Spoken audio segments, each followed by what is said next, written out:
రాష్ట్ర ప్రభుత్వం మహిళలకు ఆర్టీసీ ఉచిత బస్సు ప్రయాణం ప్రారంభించడంతో ఆటో డ్రైవర్ల పరిస్థితి చాలా దయనీయంగా ఉందని the Rajahmundry auto workers union వ్యవస్థాపక అధ్యక్షులు ఐఎన్టీయూసీ జిల్లా అధ్యక్షులు వాసంశెట్టి గంగాధర్ ఆవేదన వ్యక్తం చేశారు.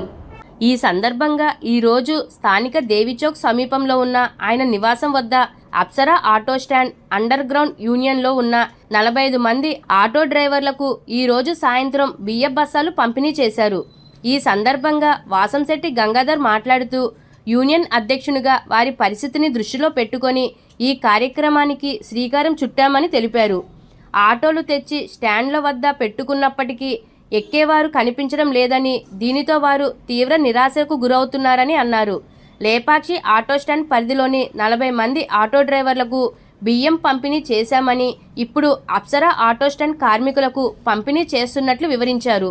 ఈ కార్యక్రమంలో యూనియన్ కార్యదర్శి జోగా శ్రీనివాసరావు, ఉపాధ్యక్షులు T Surendra Kumar, auto stand union నాయకులు తమ్మిశెట్టి రామజోగయ్య, లంకా పట్టాభి, పిల్లి రాజు, చిన్నారావు, తంగిరెడ్డి అప్పన్న తదితరులు పాల్గొన్నారు.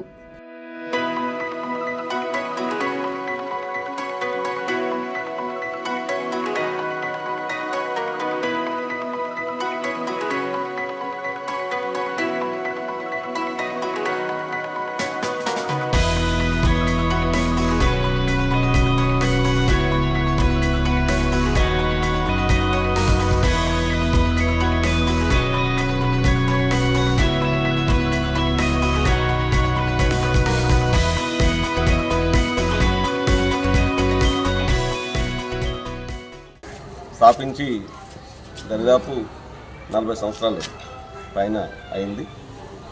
ఈ సందర్భాన్ని పురస్కరించుకుని కాకుండా ఎప్పుడు ఇలాంటి సిచ్యువేషన్స్ రాజమండ్రి ఆటో వాళ్ళే కాదు, రాష్ట్ర వ్యాప్తంగా ఉన్నటువంటి ఉభయ రాష్ట్రాల్లో ఉన్నటువంటి వాళ్ళకి ఎవరికి ఇటువంటి ఇబ్బంది కలగల. కారణం ఏంటంటే ఎప్పుడైతే ఆర్టీసీని మహిళలకి ఫ్రీ బస్ చేశారో అప్పటి నుంచి చాలా అనితరమైనటువంటి కష్టాలు, మామూలు కష్టాలు కాదు, చెప్పుకోలేనటువంటి కష్టాలు. పొద్దున్నే తెల్లవారుజామునే లేచి స్టాండ్లకు వచ్చి కూర్చుంటే ఎక్కేవాళ్ళు లేక, దిగేవాళ్ళు లేక, దిగినా కూడా కిరాయిలు లేక పోతున్నటువంటి సందర్భంలో ఈ కలామిటీని తట్టుకోవడానికి యాజ్ ఏ యూనియన్ ప్రెసిడెంట్గా నాకున్నటువంటి దీంట్లో మన కమిటీ సభ్యులతో మాట్లాడితే ప్రతి ఒక్కరికి ఒక బస్తా బియ్యం ఈ సందర్భంగా మనం ఇస్తే బాగుంటుంది. ఈ సంక్రాంతి పండుగలు వస్తున్నాయి, ప్రతి ఒక్కరూ చాలా ఇబ్బందులు పడుతున్నారు కార్మికులు, ఆటో డ్రైవర్లు అని చెప్పేసి ఈ బృహత్తర కార్యక్రమానికి శ్రీకారం చుట్టడం జరిగింది. మొన్న లేపాక్షి ఆటో స్టాండ్లో దరిదాపు అక్కడ కూడా ఒక 40 వరకు ఈ రైస్ బ్యాగ్స్ పంపిణీ చేయడం జరిగింది. ఇప్పుడు మళ్ళీ ఇంకొక 45 వరకు ఇవాళ మళ్ళీ ఈ అప్సరా పాయింట్ కార్మికులకి, ఆటో కార్మికులకి పంచిపెట్టడానికి బియ్యం పంపిణీ కార్యక్రమం చేపట్టాం.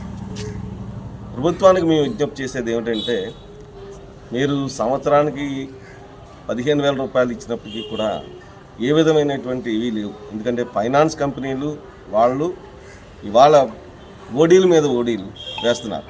గతంలో అయితే ఈ ఫైనాన్స్ కంపెనీలు ఓడీలు ఎలా ఉండేవంటే, కట్టేసిన తర్వాత వాళ్ళకి 36 నెలలు అనుకుంటే 36 నెలల తర్వాత ఈ 25,000, 30,000, 40,000 ఓడీ ఉందని అని చెప్పేవారు.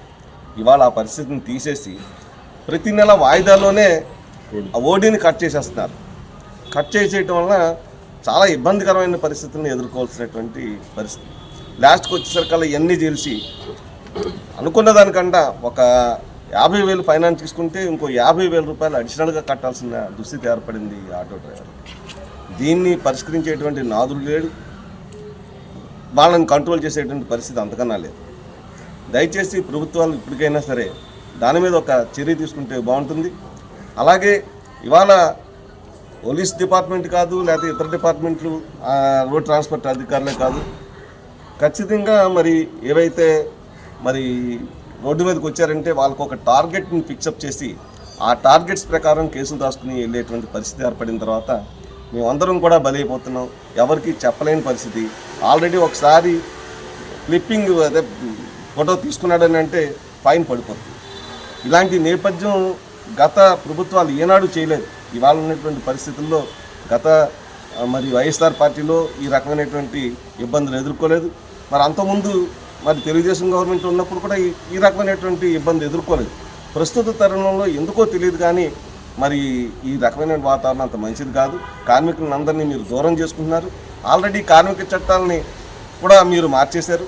ఇవాళ వాళ్ళకి రక్షణ లేకుండా పోయింది. రోడ్ల మీద తిరిగే రవాణా వాళ్ళకి కూడా ఇబ్బందులు కలిగేటువంటి పరిస్థితులు మీరు తీసుకొచ్చారు.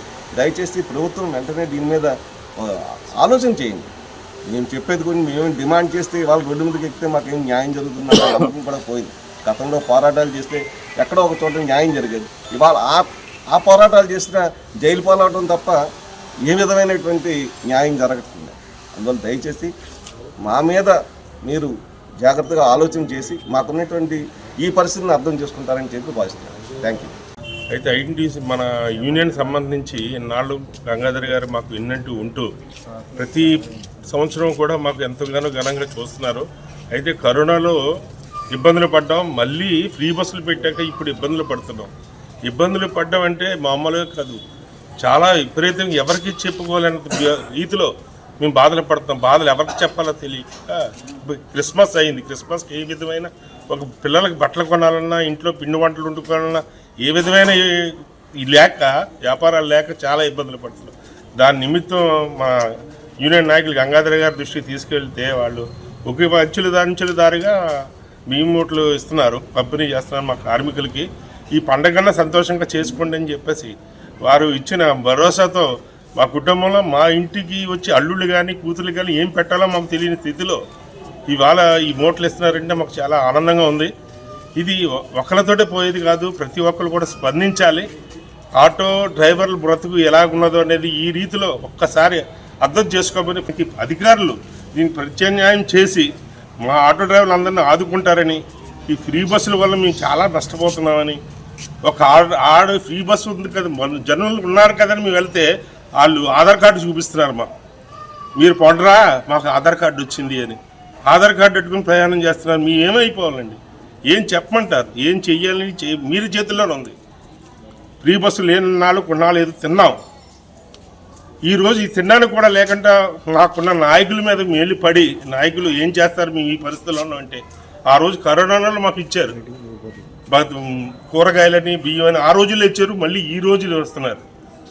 కానీ దీనికి ఒక విధంగా బాధపడుతున్నాం, ఒక విధంగా సంతోషంతో అధికారులు ఇచ్చింది మేము తీసుకుంటున్నాం. ఇదండి అందరికీ.